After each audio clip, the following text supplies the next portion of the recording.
Welcome, everybody. Happy Thursday. I'm very excited to be with you all today. Um, Today is an all internal affair. And first of all, I'd like to start off by thanking the people who are making it happen. And to do that, I'll hand the mic to Noreen to say hi and catch us up on what's going on with your life. Hi everyone, I'm Naren. What is going on with my life? Nothing much. Just woke up. I've been getting into meal prepping, so uh, being a small chef slash cook. Yeah, Not a nice. full ratatouille yet, but yeah, What are you yeah. working on today? What are you gonna make? So yesterday I made some stuffed peppers with Ooh. turkey and different spices. It was a ChatGPT recipe, so. Oh, wow. That sounds Yeah. delicious. Yeah. How spicy was it? Not that spicy, no. Not I that mean, for spicy. me, not that spicy, but Yeah, I'm yeah, not yeah, sure. 100%. Different people have different levels of spice, yeah. Yeah, yeah, you were good with it. I'm guessing that I would probably find it very, very, very spicy, but I could be wrong. When people are like, for me, not so spicy, I'm like, oh, beware.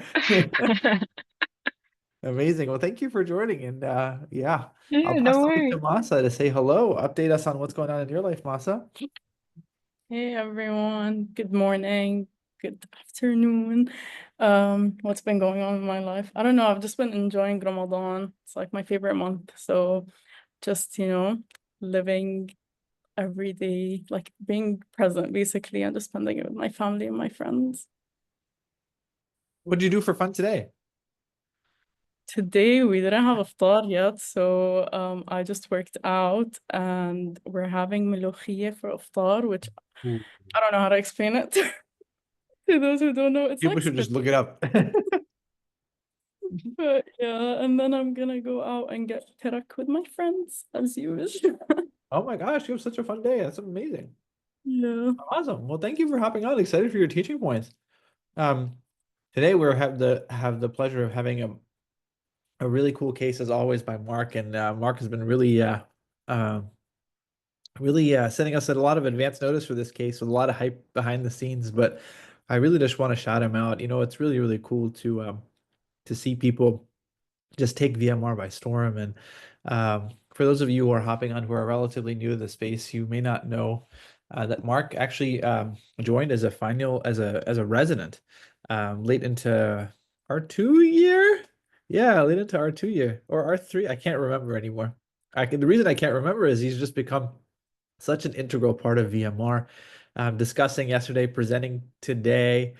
You'll see he's intimately involved in the presentation tomorrow. I'll spare the details. He's going to be facilitating on Sunday, and this is just a sample of the fact that he's become synonymous with VMR. So very, very grateful for you, Mark. I'll hand the mic to you to say hello, and then I'll steal it back to introduce the co-facilitator. Yeah, thank you for the kind introduction. Yeah, I know sometimes I feel like I hype the cases up a little too much, so I hope this doesn't disappoint. Um, but yeah, this is a recent case that a patient I took care of, so I'm really excited to share with you all. You never overhyped it, my friend. Never, never, never. And I'm glad I'm accompanied by Rahul to co-discuss today. And also, just like Mark, Rahul has really taken VMR by storm. He joined several months ago, but I think all of you would think that he's been part of this team for years. Rahul's enthusiasm for clinical reasoning is palpable. In fact, whenever somebody in our internal team has such strong, palpable enthusiasm for clinical reasoning, it's readily apparent to me behind the scenes just with the beaming smile that he has. And unfortunately, that beaming smile that he has been countered by a grumpy microbiome person that has been tempering the enthusiasm. So I hope today we can see you smiling throughout, and really a lot of gratitude for you, Rahul, for all the things that you have been doing. And hopefully we can celebrate that a little bit today. So I'll hand the mic to you to say hello and share with us how you're feeling, and then we'll jump right in. Thank you so much, Ravi, for this so kind introduction. And yeah, I'm very grateful to the God. And I've said this to multiple team members, but I want to say in the virtual platform today, my life would be incomplete without this space. I have a lot of gratitude to all the amazing people here who are very kind and was very passionate about clinical medicine. And we all collectively making this world a better place for our patients. And I'm very grateful for that. And thank you so much, Mark, for presenting the amazing case. I'm very, very excited for this wonderful opportunity. Thank you so much, Ravi. Oh my gosh, wow. I feel like that was like a speech. That was so good. Thank you, Rahul. All right, Noreen, the screen is yours, my friend. Mark, take it away. Awesome. And sorry if I cough or my voice. I'm kind of recovering from some Oh, non-specific viral illness. sorry. But I'm No getting a little problem. better. Sorry. Yeah, so we'll get started. So first, I'll call it the chief concern. So we have a 32-year-old patient who presents with 5 days of bilateral lower extremity weakness and pain. Oh, awesome. Thank you so much, Mark. Rahul, I'm really curious. Maybe we can start off with the weakness first. When you hear the patient has bilateral lower extremity weakness, what thoughts cross your mind?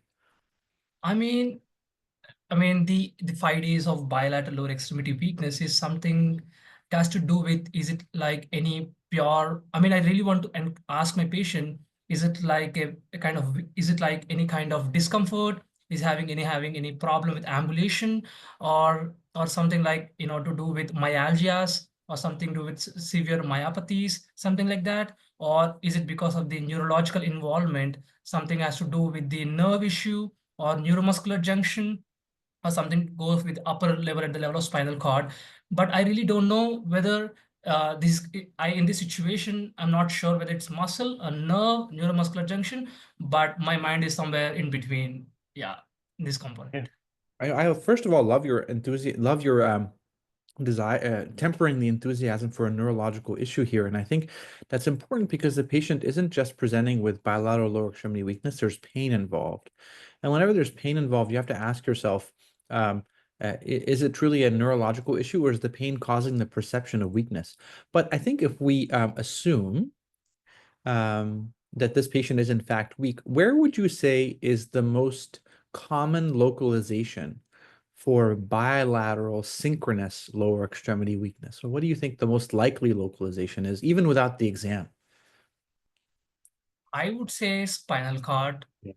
Instead of cord, yeah, I think Yeah. cord or corda would be my first reflex thought when I hear this 100%. complaint.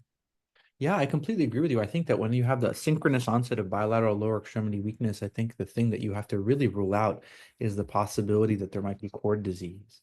And so I think that you might start already asking yourself, what kind of cord diseases does a 32-year-old person get? But I think those things we'll probably have to speculate later on. So if we are thinking, okay, it could be anywhere, but more likely the cord, I'm really curious, how does the pain influence your thinking here? That's a good question, Rabi. You already taught us in one of the rapid fires that I really want to understand what exactly the patient is describing. Is it like a positive symptoms like tingling sensation, or any kind of burning sensation, or a complete something like that? Or sometimes that right now I'm in this space. Is it like in any positive or negative neurological symptoms? But other than that, nothing comes to my mind right now.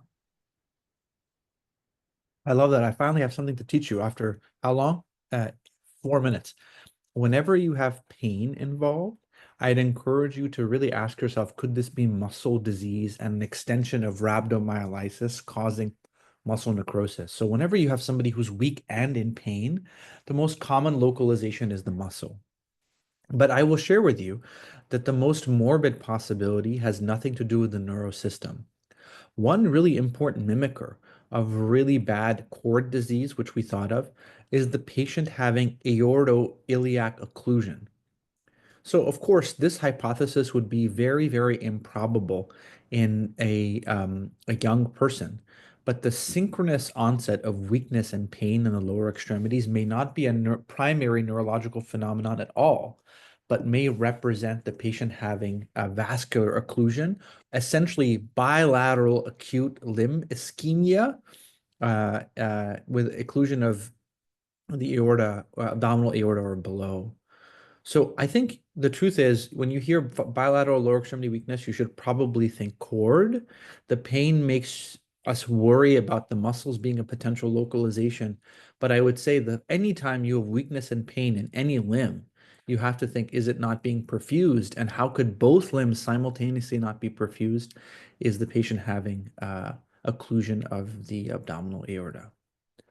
So we'll keep all those things in mind, but why don't we hear more from Mark?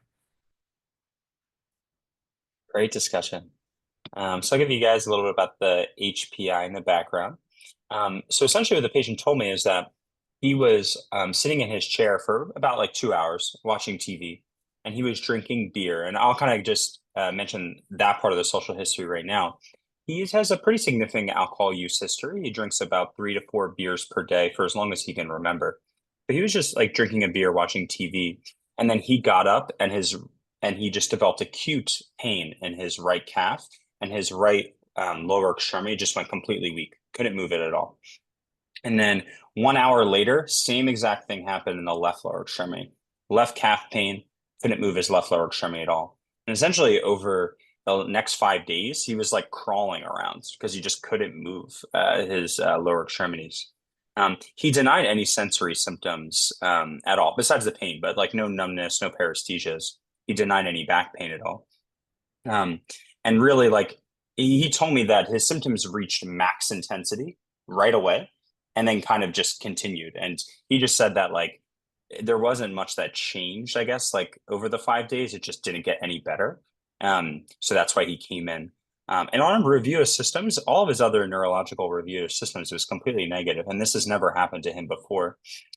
He told me when I really pressed him for like review of systems that he had some anorexia over the last month, and lost maybe about like 10 pounds, but that's all he can really remember. Past medical history wise, he has no past medical histories on any medications, no allergies. Family history, he has no family history of any neurological diseases. He doesn't really note much in his family history at all. So first social history, I mentioned the alcohol use. He also smokes about 1 to 1.5 packs per day of cigarettes. He said he's done that for at least the past like 10 years. No recreational drug use. He is, and I'm altering some of the social history just for patient protected information, but he is from India. He moved here in about 2015, and moved to the Bay Area. He went back one time in 2016 to India. Hasn't traveled outside of the Bay Area since 2016, and he works as an Uber driver. And that's it for the second alpha. Very, very intriguing, Mark. Thank you so much. Yeah. So Rahul, what are you thinking of the rest of the HPI? We'll talk about the alcohol in a second, but what crossed your mind about the HPI? Sure, Ravi. When Mark presented, the patient has a peak onset of weakness, and all Yeah. of a sudden, that really made me think about vascular event like any kind of spinal stroke. Mhm. But I was curious. I mean, usually any kind of if I label this patient as paraplegia, which is having any kind of vascular compromise to the lower limb to the spinal cord, and that Mhm. could eventually cause a rapid onset of weakness in the both limbs.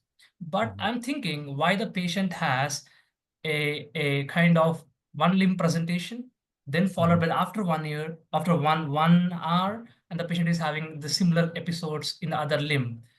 I'm Mhm. just curious whether it could be any vascular event in the running in the spinal cord, or as any kind of demyelinating lesion, which is progressing further than Mhm. resulting in this kind of manifestations. And yeah, other than that, and yeah, those are my thoughts, Rabi, regarding the peak onset of symptoms. And yeah, what do you Yeah, think, Rabi? I completely agree with you. I So think that peak. can I, Oh, sorry. Go ahead. Go oh, so ahead. can I just say one thing just to be a little more specific? Because I just want Yeah. to be as specific as possible too. When the patient was able to walk, the biggest thing for him is he was dragging his feet. That was the biggest thing. Like he was sometimes would be able to get up, but he would just be dragging both feet. Yeah, that's super helpful. Yeah, I think Rahul, I'll share with you an authentic piece of the journey that I am. That's hard to say in a public setting, but I think it's important to be transparent. So we're relying heavily on the history to understand the nature of this disease, and um, we're implying that the fact that this began so abruptly and was apoplectic in onset and peak, the deficits persisted, that it be tightly linked to vascular disease. And now the question is, how accurate can we, how do we know that's true? And how can we invest accurately in the value of that story? And I think I would take that with a grain of salt because of the second thing that Mark said, which is that he waited 5 days crawling around in his home to seek care. And then we learned that he has alcohol use disorder. And I worry significantly about the ability to fully invest in the accuracy of the history based on the high risk of the story being camouflaged by alcohol intoxication, alcohol withdrawal, and potentially the decision making that the patient has made to seek care. And I would really, really try to explore to be able to ask myself, how can I get a more precise history to explore why he didn't come right away when he was unable to walk? And I think that'll shed light on that. But I say that because I would hear what I would do in real life is I would hear this history and I would not lock it in as truly indicative of that of the pathophysiology of the disease process. And so this is a vulnerability in clinical reasoning where you just have to acknowledge that you want to treat your patient with respect and pass no judgment on their person. But that doesn't mean that you have to be shrewd about how best you can help them. And unfortunately, rarely, but I'd say once a day, me helping a patient as best as I possibly can includes actually taking their history and realizing that it may not be fully accurate and trying to work with that and realize that that also is a problem on our problem list, not something that I need to put between me and the patient to distance us. In fact, to bring us closer together and for me to achieve my therapy goals of helping them, sometimes I need to do that. And so that is a really important thing to say here. And I say that I'm not, nor would I be in real life, really gonna try to explain this history piece by piece by piece. All I will say, I think in my mind, is that this patient has a lower extremity weakness that seems to be distal in its nature based on the fact that he is dragging his feet and able to stand up, which implies that his proximal strength is much more intact than his distal strength. And that he has a painful syndrome, as evidenced by his description, and hopefully we'll be able to see that. And he has alcohol use in the background. So maybe we can talk about the other element, which is the overlap of alcohol use and neurological disease. So what things cross your mind in that space? The first thing that comes to my mind is alcohol-mediated myopathy, like alcohol-mediated rhabdomyolysis would be my first reflex thought. And other than that, and of course, the creatine kinase and urine analysis and all other chemistries would really help us. And more importantly, other thing it would be alcohol-mediated neuropathies, because alcohol is also a toxin which really causes I forgot the exact time codes, but it causes neuropathy. That would be my second differential. And other than that, and yeah, those are my two reflex thoughts, Ravi. It could be Outstanding. myopathy or it could be neuropathy. Outstanding. Yeah, I think that I'm right there with you. I have a very, very similar overlap, and I think that the exam will help us make a lot of progress. And so as we wait to try to localize this disease based on the physical exam, I'd be really curious to try to arm you with one really important thing. So you're going to do a physical exam, comprehensive physical exam. Um, what other data point might you get in the emergency room a few minutes into the visit, before the labs, before the imaging, a bedside test that is going to be very key to help you localize this lesion? What might you think of? And this is a question for everybody to think about. But Rahul, you get the unfortunate spotlight. What do you think? I mean, given the the bilateral lower extremity weakness along with pain, first of all, I would go and look the pulse. I look for the dorsalis pedis and all the lower extremity pulses, where it would be femoral, popliteal, dorsalis pedis, and then at least I'll make sure it's not a vascular issue, and then I'll work on my other working hypothesis. Could be neuropathy or myopathy, which needs at least some time. I can buy some time and involve other people and to take care of this patient. Amazing. Absolutely amazing. I think that's key. I want you to look at Maddie's comment in the chat. She says PVR. How will a PVR help you here? Post-void residual. Yeah, I think you taught us in one of the rapid fire again, if there is any cord involvement. I mean, Yes. a cord involvement definitely, along with the sensory component, the patient is going to have the urinary incontinence, and we can examine that by getting a point of care, the imaging to look for the urinary retention. That would really help us. Is it a neurological problem or any other Yes. pathology? I would say. Yeah, a comprehensive neurological exam often includes anal sphincter tone and perineal sensation. There's very few ways that you can assess the urinary system with the neurological exam. And so part of a complete neurological exam, especially one which worries about the cord or the cauda, is one in which a post-void residual is immediately obtained. So it's going to be a very, very key piece of information here. Alrighty, Mark, alrighty, Mike, to you. Awesome. All right, so I will give you guys the exam, the vital signs and the basic labs. For his vital signs, he was afebrile. Blood pressure, heart rate, respiratory rate, oxygen saturation were completely normal. Generally, he was just like thin appearing, wasn't cachectic, but he was in no acute distress at all. I will say his whole entire exam was completely normal, besides the neurological exam. So he was awake, alert, and oriented ×3 to person, place, and time. His cranial nerves 2 through 12 were intact. He had 5 out of 5 strength in the upper extremities. He had 5 out of 5 strength on bilateral hip flexion, and leg extension.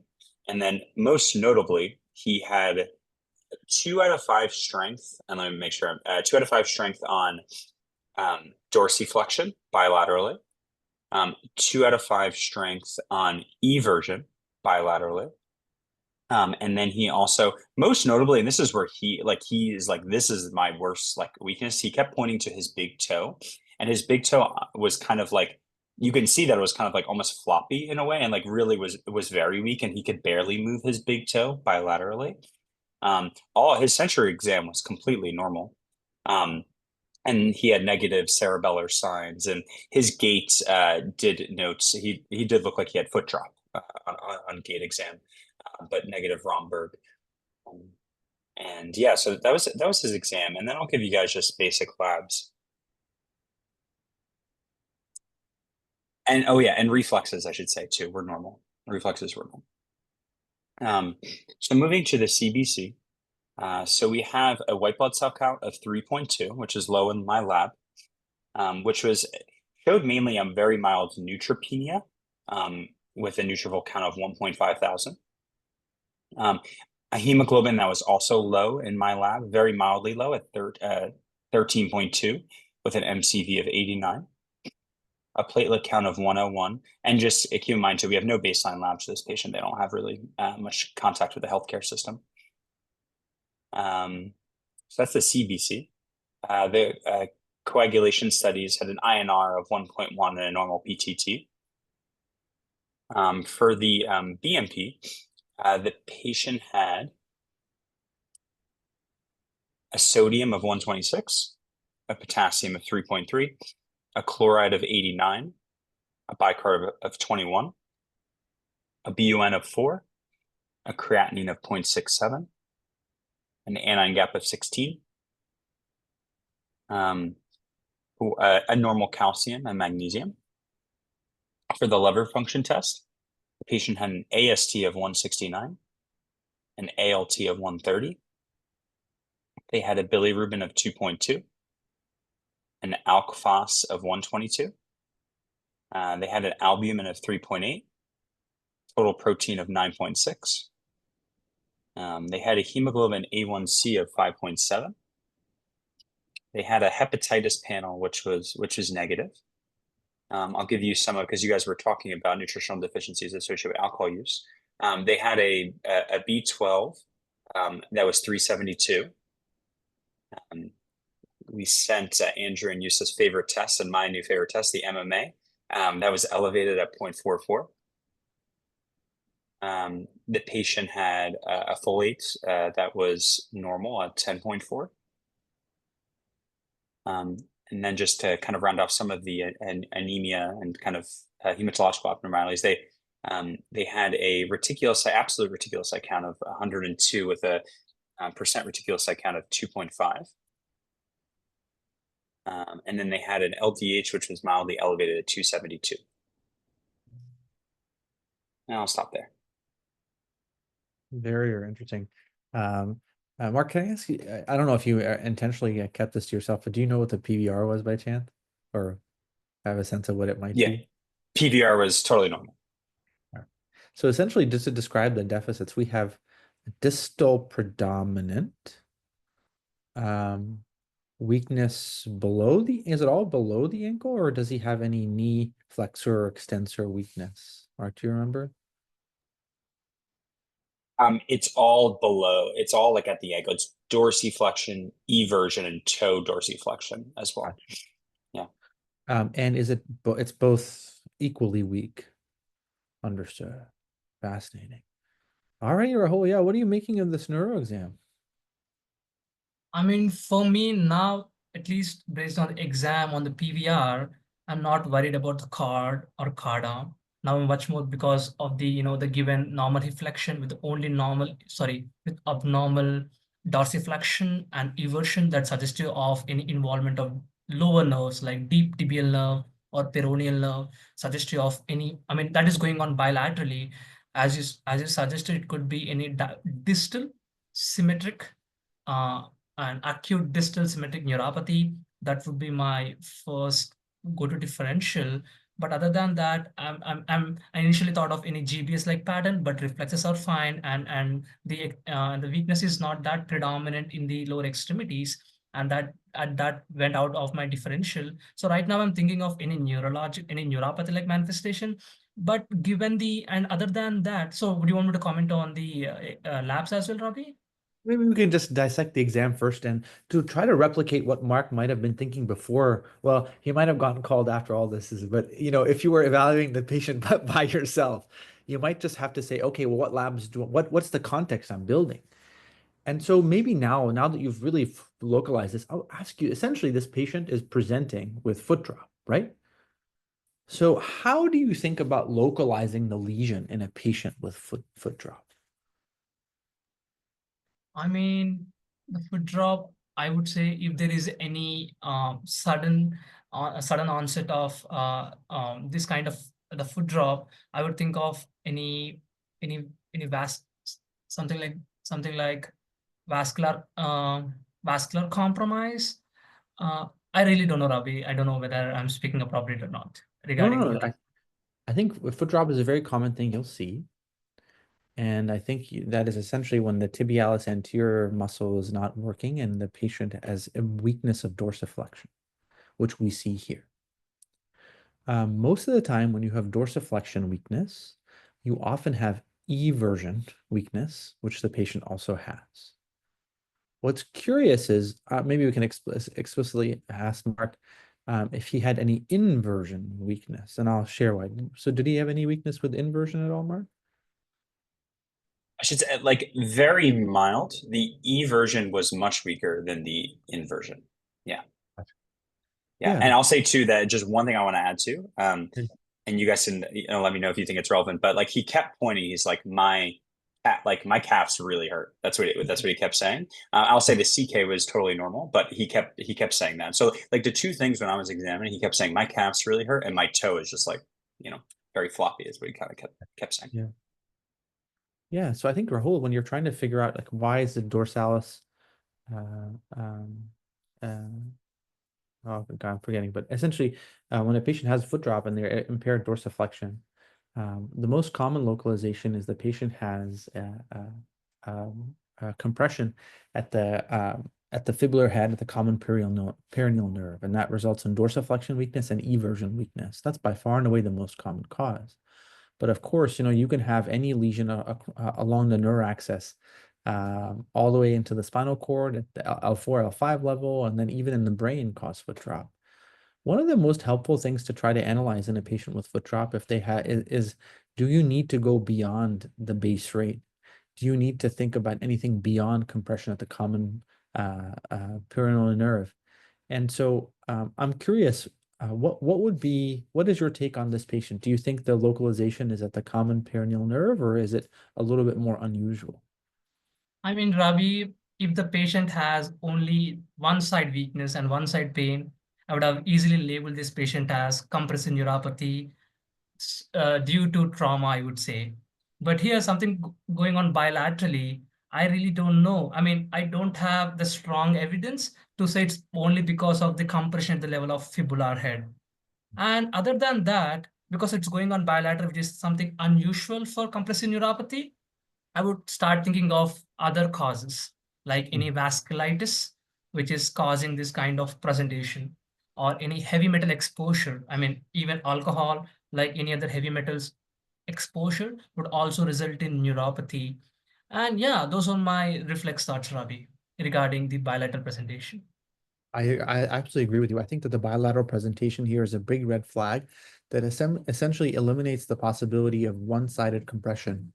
The question is, what is more common? Bilateral simultaneous synchronous compressive disease, or the patient actually having a systemic disease. So in other words, is the fact that it's bilateral mean that it must be something systemic versus the fact that the patient has the same issue going on both sides? So if I told you that for example, the reason I have common common perineal compression is because I do yoga in a position that compromises my perineal nerve, and that actually that compromise is symmetric, then I think it becomes plausible that the patient actually has bilateral synchronous compressive disease. And the reason that that hypothesis is worth entertaining is because if you just take the exam at face value, what the exam is saying, the patient does not have any inversion weakness or plantar weakness. And so when a patient has isolated dorsiflexion and eversion weakness, that really localizes to the common perineal nerve. And so then you ask yourself, well, could this patient have bilateral disease of the same nerve? And that's where the alcohol use comes in. And you realize that many patients with alcohol intoxication are commonly vulnerable to the idea that both sides can be compressed for either from overt or unrecognized trauma. And so, Rahul, I'll be honest with you, this exam is very, very interesting and alarming and confusing because it looks like there's a common perineal nerve. And the question is this a systemic disease like a mononeuritis multiplex, or is this a bilateral mononeuropathy? So as a corollary, not to talk too long, but if somebody comes in and tells you, I have bilateral carpal tunnel, it could be that, of course, they have a systemic disease causing mononeuritis multiplex of the bilateral median nerves, but it's much more likely that they have synchronous pathology in the wrist causing carpal tunnel. And so I think that's the analogy here is, do we say that there's some vasculitic process, or do we say there's bilateral carpal tunnel type things happening in both common perineal nerves? Any questions about that before we move on? I think you explained it perfectly, Ravi. Thank you so much for laying down. Absolutely.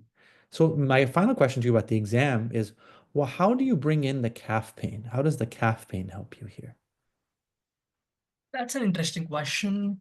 I mean, the CKV is normal and the patient is not having, I mean, of course, I mean, is something to do with maybe can we attribute that to alcohol?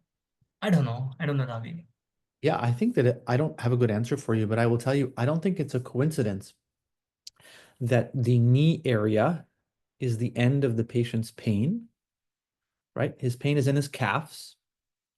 He doesn't have any pain above that. And so part of me is wondering, does he have a space occupying process in his popliteal fossa that is compressing the perineal nerve and impairing arterial inflow or venous outflow in that area? So I think it's very tempting to say, bilateral nerve disease, the issue must be in the whole body, nutritional deficiency, whatnot, which the labs are setting us up to try to move. But part of me is saying, wait, am I being distracted by these labs? Because I know a patient with this much alcohol use is going to have nutritional deficiencies. And am I solving the right problem by saying this must be systemic because it is bilateral? So where I'm at, Rahul, is this a systemic disease, or is this a bilateral disease of the popliteal fossa causing calf issues and lesion at the common perineal nerve? Very, very tricky to try to make progress. But let's see what progress we can make by analyzing the labs. So how did you interpret these labs? I mean, based on the history of chronic alcoholism, alcohol use disorder, and I'm thinking of I really don't know whether I can label this patient as pancytopenic, but given the elevated LDH and the liver marker suggestive of alcohol, liver disease, and mildly elevated methylmalonic acid. And I'm thinking it could be any intramedullary hemolysis going on, probably second to the vitamin B12 deficiency and causing these manifestations. And one thing which caught my eye was the anion, sorry, the protein gap. I mean, the protein gap is more than 4, I guess. Yeah, it's more than 4. And it could be, and given the, and it's very early because the monoclonal protein and all the plasma cell discretion is very, very atypical in this age group. And other than monoclonal proteins, I don't know the other causes of elevated total proteins other than any, if there is a patient has any chronic inflammatory disease, and all the elevated globulins can contribute to the total protein as well. So I'm just taking this information as a grain of salt. And other than that is, and PVR is fine and everything is fine. Yeah. And yeah, yeah, Rabi. I'm just thinking it could be probably because of vitamin B12 Yeah. or yeah, so And something do you like think, that. yeah, I agree. Do you think vitamin B12 deficiency explains this case, or are you cautious to attach those two things together?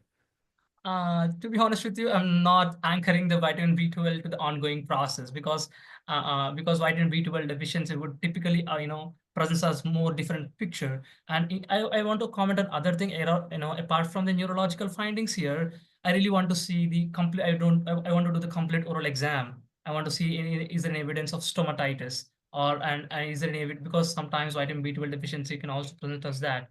Yeah, so I'm just looking this picture as completely different. I'm not trying to correlate ones, but I may be wrong as well.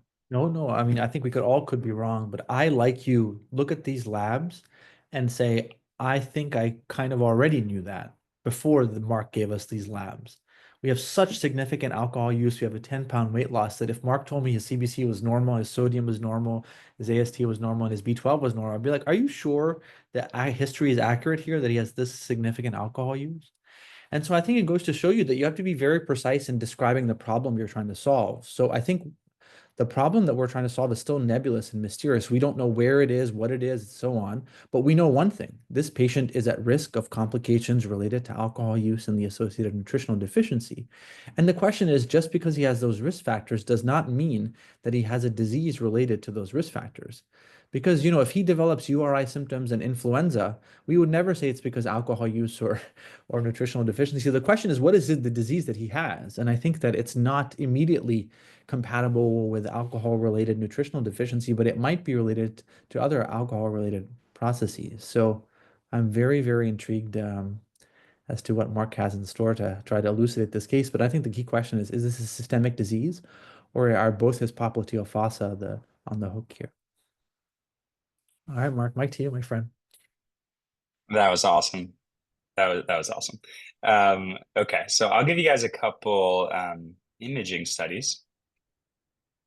You guys kind of mentioned spinal pathology a few times. So we do have an MRI of the thoracic and lumbar spine.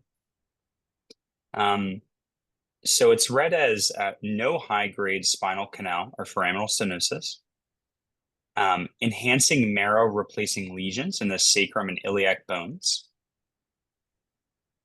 And then it incidentally noted to have T2 hyperintense enhancing areas within the lung, greatest in the left upper lobe, poorly characterized on this MRI.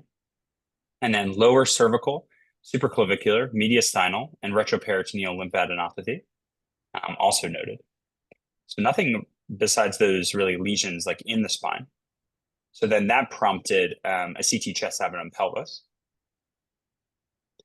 CT chest, abdomen, pelvis shows a left upper lobe cavitary consolidation with numerous bilateral pulmonary nodule opacities and necrotic lymphadenopathy, greatest in the mediastinum, splenic, and hepatic hypodensities, and then the osseous lesions, which were described on the MRI. And there was also a thin rim-enhancing right perianal abscess and fistula, in addition to hepatic steatosis. And I'll just leave it there for now. Absolutely fascinating twist. Yeah, Rahul, what are you thinking? Yeah, Ravi, given because he's from India, whenever I hear of the kind of cavity lesions in the lungs, I always think of TB. until proven otherwise. But given the extensive, I forgot all the findings, but there is some kind of lymphadenopathy and some kind of lesions in then the lung, bilateral pulmonary nodules. That makes me to think of, and first of all, tuberculosis. But he does, I don't know whether he has, I think he was a sparse smoker. I don't know, it could be of any kind of malignancy. That would be my second differential, and the third would be any, yeah, those are my two thoughts, any infective process or any malignancy process. But now I'm trying to correlate. Now, is this, as you mentioned, it could be systemic problem or a focal bilateral, popliteal problem causing this kind of manifestations. And I'm now thinking, is this any lung malignancies because of the given bilateral pulmonary nodules, maybe causing this kind of problem? I really don't know, Rabih. I'm stuck in between. I think you're analyzing it superbly. I think that it just goes to show you how difficult it is to make progress on this case, because if you're examining this patient and you're staring at his feet, you may miss the fact that he has a cavitary lung lesion in his chest and has a bony process in parallel. And I think it just goes to show you just how careful you have to be when you're getting the history in a patient whose history might be compromised in any way, shape, or form. Because if you asked yourself, what would you predict the patient's history would be based on what you know now? And you might get much more prominent systemic inflammatory wasting syndrome features, maybe a cough, maybe shortness of breath. But the fact that those may not be present in this patient, but I think it just goes to show you how cautious and vigilant you have to be about where the disease lives. And I think we definitely now know there's a systemic component to the disease. But the first question to ask ourselves is, does the systemic component of the disease readily explain the neurological findings that he has? And I think the answer is no. And so we have to analyze the systemic disease almost independently of his neurological lesions and ask ourselves, how could they be explained? And I think the most common explanation for a space-occupying disease in the chest and in the bones to cause nerve issues to compress on those nerves. So does he have similar bony lesions in his knees and his tibia and fibula? Or does he have not macro compression, but micro compression through infiltration of the nerves? So I think now the nerves become a little bit less important, because odds are whatever is causing the lung and bone disease will either is compressing or infiltrating those nerves. And like you, I think that whenever you have the combination of a cavitary lesion whenever you have a cavitary lesion in the lung, you have to focus on infection, infection, infection. And the main infections are the granulomatous infections, with TB being the most important because of the epidemiological prevalence of it, but also because of the risk of healthcare transmission.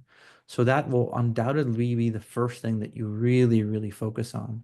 But the question is, you don't just have cavitary disease, you also have bony disease.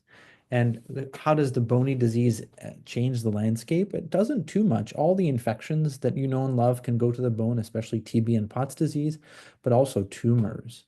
And the fact that he has a significant smoking history is a big variable here. And so I'm right there with you. I think infection and malignancy are the leading causes, and only after those are excluded can we think of a very few number of autoimmune diseases that behave in this way, but they're pretty rare. So I think now, you have a space occupying process, and the way we make progress on all space occupying processes is to call on your best friends, the micro lab first, to see if they can help us. And if the micro lab can't help us, then I think we need the pathology lab to help us. And I think that's the journey that most of these cases take us. So really, really interesting twist of what a dramatic change in the problem representation. But I'll hand the mic to you, Mark, to tell us how this evolved. Yeah. At this point, like I called the radiologist. Sorry. I called the radiologist, and I was like, is there any way that his MRI, like the osseous lesions, is there any compressive phenomenon? Can they describe his neurological signs and symptoms, which I didn't think they could, based on like what you guys were saying as well. And they're like, no, there's no compression noted. So I just want to make that very clear, because I think that's like a very important part of like analyzing this case. And then so we got some infectious serology. So he got urine serum, histoblasto, antigen and antibodies. Those were negative. He got coccidiomycosis serologies, which were negative. Blood cultures were negative as well. He got, so in terms of, you guys mentioned like mononeuritis multiplex and vasculitis etiologies for this presentation. So he got an ESR, for what it's worth, was 63, and a CRP was mildly elevated. He got an ANA, which was negative. ENCA, PR3, and MPO, which were all negative. He got Sjogren's serologies, which were also negative. Vitamin B6, which was negative. Copper, which was negative. At this point, what would you guys like? I'm curious, like where you guys would kind of go from here, because we have some of those like endemic mycoses that were negative, and some of the vasculitis labs that were negative. What would you guys kind of do next in this situation? What do you think, Rahul? I mean, because given all the other than tuberculosis, everything is negative. I'm curious to know what about the TB status, getting a ZN stain or any kind of sputum. I mean, sputum culture, or yeah, maybe yeah. I think it would be a very invasive procedure. Maybe talking to the IR and talking to the radiology. Maybe we can biopsy those lesions. I think that would be a far goal reach. But those are my initial and reflex thought, Ravi. Excellent. I would just say that I think, if you think about how we evaluate for infections, we go about it through a very simplistic approach that may not be readily apparent at the big picture view. But what we do first is we give the lab bodily fluids. So you may give urine, blood, sputum, and you ask the lab, hey, can you test these bodily fluids to see if you find an infection, a positive blood culture, a positive AFB sputum, so on and so forth. But if your pretest probability of an infection is so high that and a body fluid, here blood, urine, sputum, doesn't answer it, then you don't skip over infections. You realize that you need to do testing on specific tissue. And so we go from doing simple tests on bodily fluids to really doing complicated advanced tests on tissue. And the truth is many organisms are so indolent and so hard to find and maybe intracellular that histopathological analysis for an infection is what's needed. And so here, I think what Mark is telling us is essentially like non-invasive body fluid analysis of microbiology has been unyielding so far. So the question is, how do we make progress? And I think we make progress fundamentally by getting tissue, not just for malignancy, but also to see if we can culture TB on tissue or culture histoblasto on tissue. And so the question, as you just said, becomes, well, what tissue do you get? And I think what tissue you get is really a combination of what is the diagnostic yield of that tissue and the safety of being able to get it.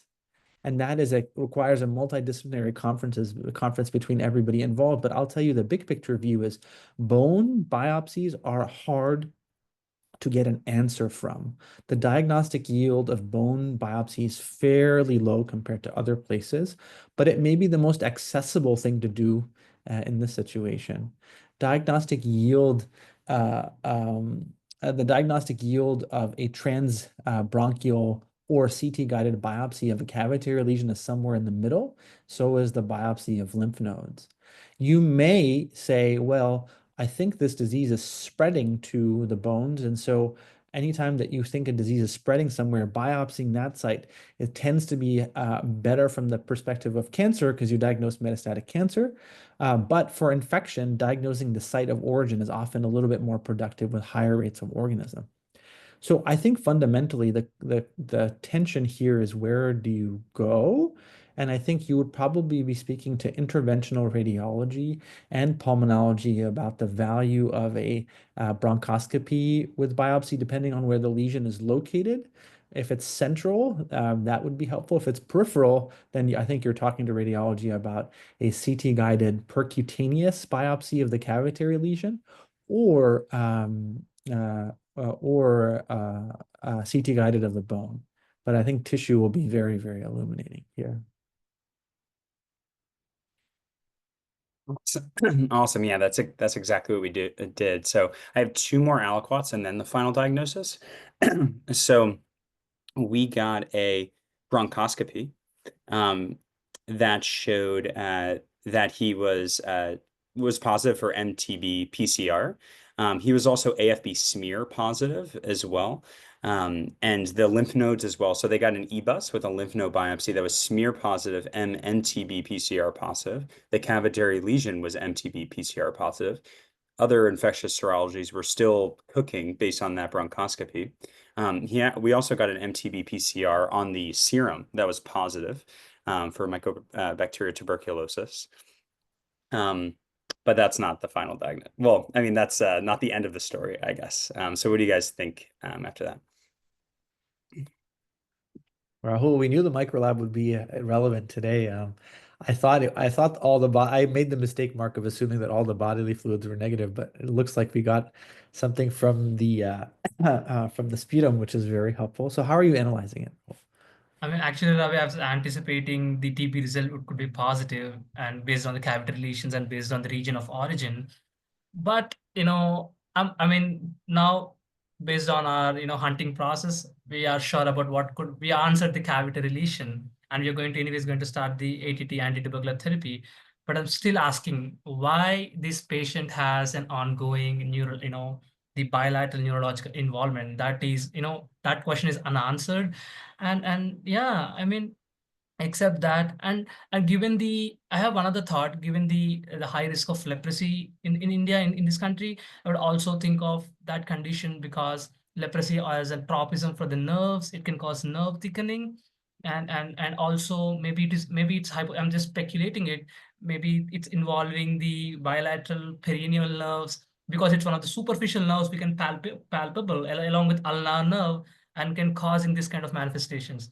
I don't know, maybe potentially because we already answered it could be tuberculosis. Maybe in future, as it progresses, maybe we could need a nerve biopsy to see is it any involvement of TB or any other granulomatous infections leading to these manifestations. Either it could be related or completely unrelated. So those are the reflex thoughts. I think those are outstanding thoughts. And I think what you're saying is what we did initially when we have concern for bilateral common perineal nerve disease and B12 deficiency, you said these two don't match up. And I think what you're also saying is that finding tuberculosis in the sputum and the blood does not explain bilateral common perineal neuropathy directly. And I think that the other thing we should address is, are the bone lesions directly attributable to tuberculosis? And I think it's very possible that the bony disease is a manifestation of osseous tuberculosis. And so I think what you might do is you might say, okay, I have an explanation for the bone lesions. Let me try to see if they melt away with RIPE therapy. You could also say that, you know what, I'm not 100% sure this patient has a smoking history. Let me get a biopsy of those lesions. I think that's also very reasonable. But what is definitive is that if you are not lazy about neurological localization, and if you were lazy, you could say, oh, you know what, he has neurological compression, but Mark did the hard work of making sure he doesn't. And so I think we have to, in parallel, explain why he has common perineal neuropathy. And so in this instance, I would be actually trying to image his legs to see, does he have bone disease, lytic disease in his bones in that area causing a compressive physiology? And if you don't see that, I think you're absolutely right, that you have to worry not about macro compression, but micro infiltration. And now the question is, what is infiltrating his nerves? And I think whenever you think infiltration, you think granulomatous disease or cancer. And since we already have one granulomatous disease, it's hard not to posit that that's the explanation. But I think you're pointing out a very important association between the prevalence of tuberculosis and leprosy, which often actually coexist, and many not coexist to the same degree, but there's a high rate in Bangladesh and in India of leprosy. So I think you'd have to worry, does this patient also have concomitant lepromatous leprosy, which I'm totally on board with. So I think anti-tubercular therapy is definitely indicated. The lung lesion is probably that. The bones are questionable, but probably that. But the common perineal nerve, because of localization, is almost certainly not just that and requires a parallel explanation. All right, Mark, what you got? Rahul, Athura's listening to you discuss, and she's giving me a bunch of thumbs up, and like, especially when you mentioned leprosy, she's like really enjoying this discussion. So I'll give you guys two more tests, and then the next aliquot will reveal the final diagnosis. So we actually got an EMG, which like never gets done in the hospital, at least my N of three, the three hospitals that I've worked at. But I think everyone was super excited about this case. And interestingly, the EMG essentially showed a subacute, and they they said like 3 to 4 week lumbar sacral plexopathy. That's essentially was the impression, is that that's what this neurological syndrome was. But you ask the patient, and like over and over again, he's like, this started 5 days ago, like no preceding symptoms that at least he noticed. And with the caveats that you said, Rabih, but yeah, so a 3 to 4 week lumbosacral plexopathy. He also got imaging of his sacral plexus, which was also negative, didn't show any compressive effects. And then his HIV came back positive, and he had a CD4 count of 150. And I'll leave it there. Oh my gosh, absolutely fascinating. So Rahul, what are you thinking? Yeah, Ravi, and now that everything got turned here, and maybe it's possibly this it's a disseminated HIV infection. Maybe the virus is infiltrating the nerve and possibly causing the bilateral distal neuropathy. But still, I would also consider leprosy, and I would try to palpate the supratrochlear nerve or ulnar nerve or any kind of the peroneal nerve, just to make sure it's not leprosy, just to hang out with HIV and then start the patient with HIV therapy along with the TB therapy. So yeah, but very, very interesting case, Mark. Thank you so much. Yeah, I think it's I'm right there with you, Rahul. I think this case is really, really complicated, and I think it goes to show you just how precise you have to be and your workup. And we don't, we didn't really narrate every single aspect of the complicated levels of care, but really anytime that you have a subacute wasting syndrome with mass forming lesions, you need an HIV test. And I think this is a very, very humbling reminder of the value of that. And I think here you're seeing that the patient doesn't just have HIV, but also has CD4 count less than 200 with possibly an opportunistic infection. And so I think that the level of immunodeficiency this patient has is pretty high. And so I think the reframing of this case now is just not just someone who has potentially complications related to alcohol use and of being originally from India, but now the spectrum is so dramatically influenced by the fact that he has advanced HIV/AIDS. And so as we did with a cavitary lesion, we have to ask ourselves, okay, what does that do? And I think, of course, there's a possibility this could be an HIV-related malignancy, but our focus should be infection, infection, infection, as you're saying. So now I think the only thing that's left definitively unexplained is the neurological elements of this disease, which the EMG suggests is a plexopathy, which might actually be a decent explanation if you're impressed by how weak his toe was, if he had prominent toe dorsiflexion, which in retrospect is a helpful feature for plexopathy. But now I think you have to ask yourself the question, Rahul, of like what explains what in the world of HIV plus neuro plus infection. So when you're thinking of that combo, HIV, infection, and neurological disease, what comes to your mind? I would think of any HIV-mediated lymphoma. That could be a possibility. And any other thing, and maybe the virus directly infiltrating the nerve, causing this neuropathy, or any coexistence of other sexual transmitted infections like syphilis, which is a tropism for vessels, nerves, probably neurosyphilis, that kind of picture. Outstanding. I'm really glad you mentioned that. So what would be my problem representation for this neurological element with the great assist by the EMG is I would call this a non-compressive radiculopathy. And going from compressive to non-compressive is difficult, and we should spend some time doing that. But so what would be my problem representation? It would be a non-compressive radiculopathy.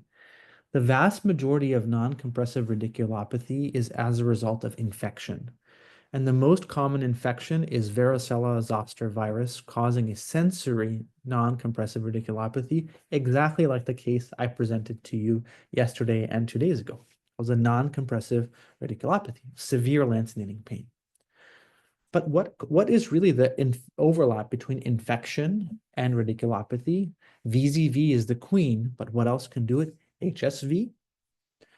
Those are the main viral considerations, with HIV also doing it as well, and CMV. In terms of the bacterial infections, the most common bacterial infection of a lumbosacral of any radiculopathy is Lyme disease, by far and away. But a long, long time ago on the CP Solvers podcast, Dan Minter presented a fascinating case of syphilis causing a lumbosacral plexopathy, just like its spirochete cousin Lyme disease. For all of you to know, another important cause is neuroschistosomiasis in the acute phase.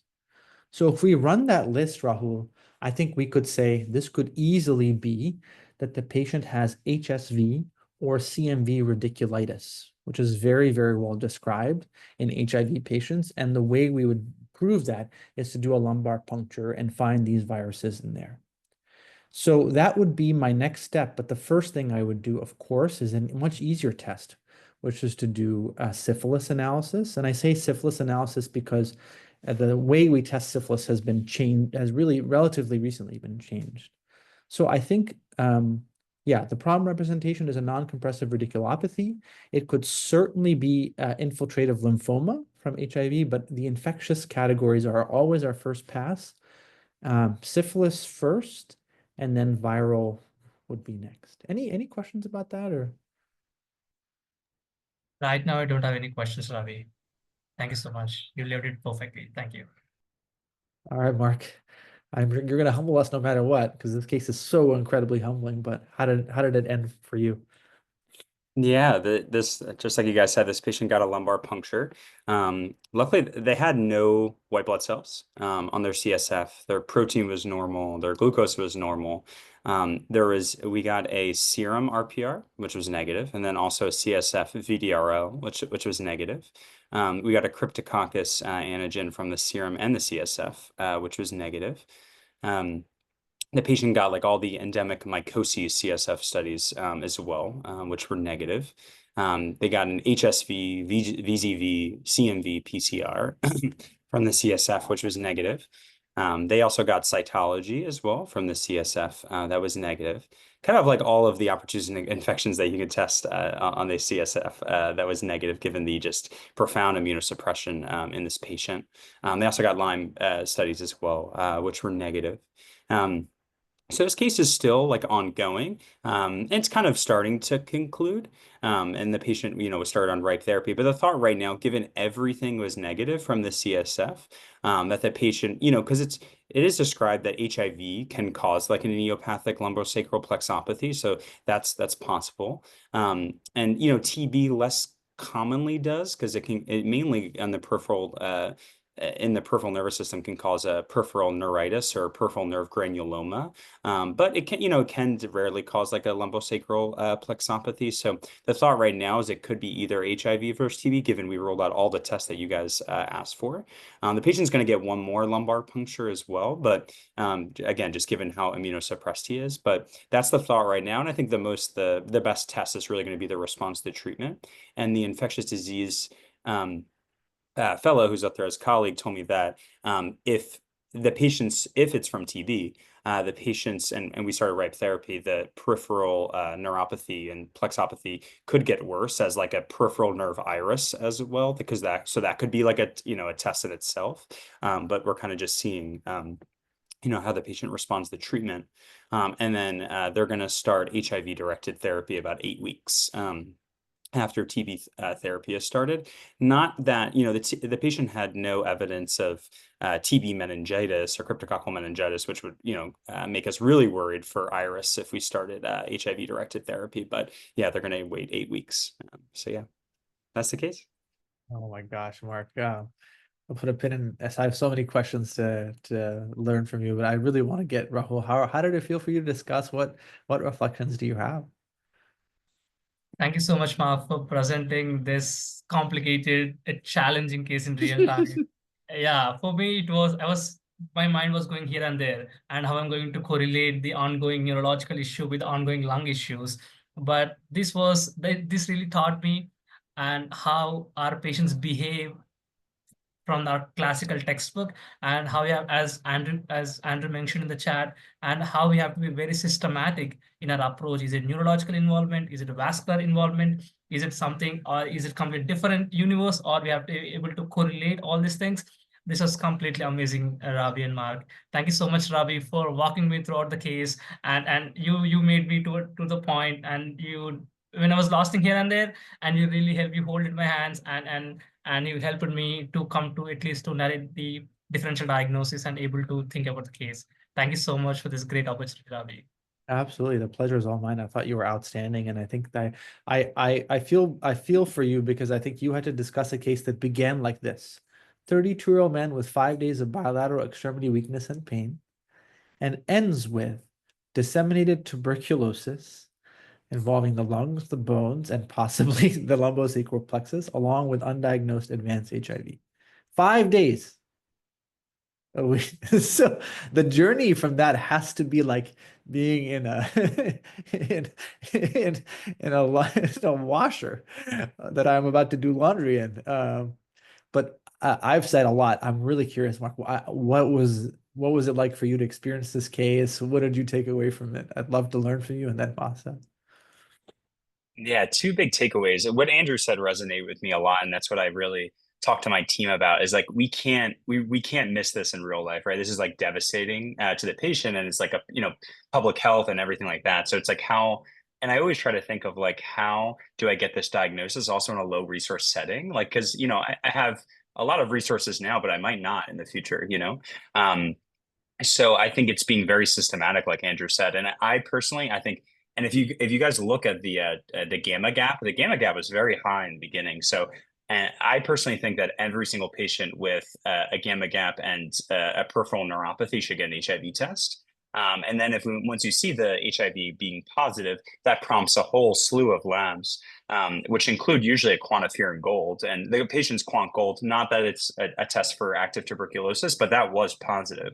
And someone has HIV, they have a positive quant gold, that'll prompt a chest x-ray, right? The chest x-ray did show a cavitary lesion. And then you kind of go through that whole process. But I think it highlights just being very, very systematic with, and someone like this, I had like 10 problems on my problem list, and I would just split everything and try to find unifying diagnosis, because I really do see that it's possible, which this patient's neuropathy just gets attributed to B12 deficiency or alcohol use. I can see that happening very easily, especially given the patient really wasn't giving us much on history.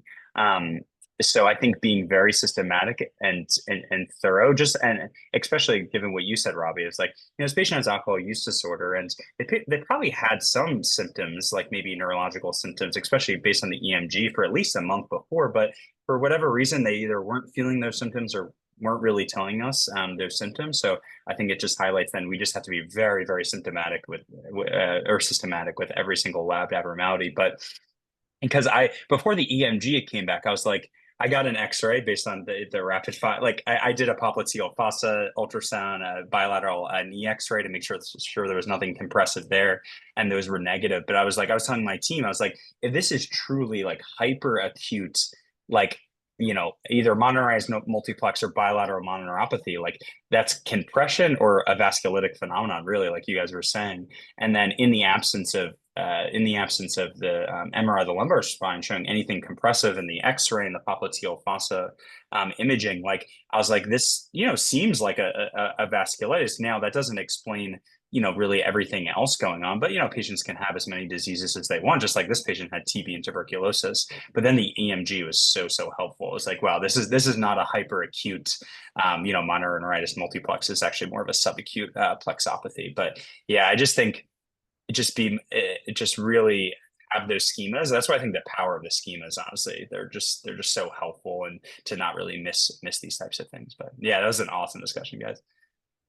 Yeah, I think that I think you taught us a lot there, and I think for me the big picture is to realize that when you how to make the journey between when the patient's telling you my toe is floppy, to realize that the main issue is in their lungs, and how do you go about that journey. And I think this case gives you a lot of tools and equips you with many strategies to do so. But I find that to be the hardest part of medicine, is to know where the issue is, and it's made even more difficult in certain circumstances. And I think the journey here was an awesome one to really gently point us in the right direction. But in real life, this could have gone in so many ways. If you could have just said, hey, you know what, this is bilateral compressive perineal neuropathy from patient with alcohol and just trauma, and then discharge the patient. I can see that happening in many instances. So really, really important that that not happen, and then we pick up on the subtle clues, of which there were many. So thank you, Mark. This is a really, really cool journey towards a diagnosis that is not at all rare in the global scheme of things, but the journey to it is one that is very, very illuminating. All right, Masa, we've been waiting for this moment. Mike to you, my friend. Okay, thank you, Mark, for this case. It was definitely a roller coaster. Rahul, you did a wonderful job. So here we have a 32-year-old female with 5 days of bilateral left lower extremity weakness and pain. So when we have bilateral lower extremity weakness, we think if this is a neurological issue or if pain is causing the perception of weakness. And then we divide it anatomically. So is it from the spinal cord, the peripheral nerves, the neuromuscular junction, or is it from the muscle? And since it's bilateral, we were thinking more a cord disease. With the pain, so the weakness with the pain points more towards the muscular disease. But one mimicker of a bad spinal cord disease would be aortoiliac occlusion. This patient had acute right calf pain and then weakness, and then after an hour spread to the left side. But he then started dragging his feet, but he ended up showing up after 5 days. So that, with the past medical history of alcohol use disorder, makes us think that could the story be camouflaged by alcohol withdrawal or intoxication. But since this patient was able to stand up, but he's dragging his feet, we're thinking more of a distal disease. So his proximal strength is more than his distal strength. And one test that could help us move forward is a post-voidal residual. So anyway, so on exam, he had weakness below the knee, mostly around the ankle. So this patient had foot drop. And so when someone has dorsiflexion, usually the patient will also have eversion. So here we think of compression at the fibular head. So compression of the common peroneal nerve. So we're thinking, is this a bilateral neuropathy or is it a systemic disease causing mononeuritis multiplex? And with alcohol use disorder, bilateral compression could actually be possible because of overt trauma. And since there's no inversion or plantar weakness, it's an isolated common peroneal nerve involvement. This patient also had calf pain. So is it like a systemic disease or a bilateral disease at the popliteal fossa? And then he also had a 10-pound weight loss, and his labs showed elevated gamma gap and elevated MMA. So we're thinking, okay, maybe B12 deficiency. And with the then on imaging, he had left upper lobe cavitary lesion and like bilateral nodules. And he came from an endemic area. He came from India. So we're thinking of granulomatous infections, especially TB, or malignancy, especially with the bony lesions.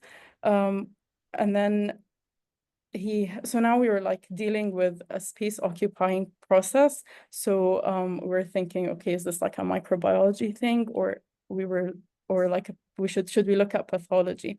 And here the blood cultures and serologies were negative, but the pretest probability is high.